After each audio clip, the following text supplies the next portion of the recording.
Ces élections présidentielles américaines resteront certainement inscrites dans les annales du pays pour plusieurs raisons. D'une part, parce que ce sont des choix de société plus qu'une élection présidentielle, et d'autre part, en raison de la personnalité des deux candidats. D'une part, Hillary Clinton, qui a une longue expérience politique derrière elle. D'une part, quand elle était l'épouse du gouverneur de l'Arkansas, tout en étant avocate dans un important cabinet local, d'où les conflits d'intérêts possibles.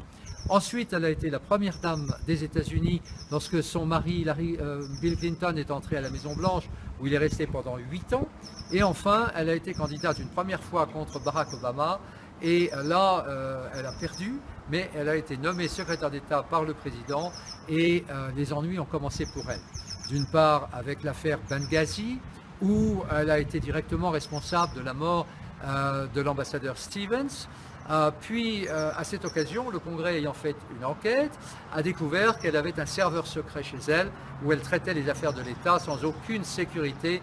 Et donc, elle a été poursuivie également, mise en examen par le FBI, qui l'a reconnue coupable, mais elle n'a pas été présentée aux tribunaux en raison des protections dont elle bénéficie au niveau de la Maison-Blanche. Et puis l'autre candidat, c'est Donald Trump. C'est un millionnaire qui a fait sa fortune dans l'immobilier et dans le jeu, qui a son franc-parler, qui n'est pas politiquement correct.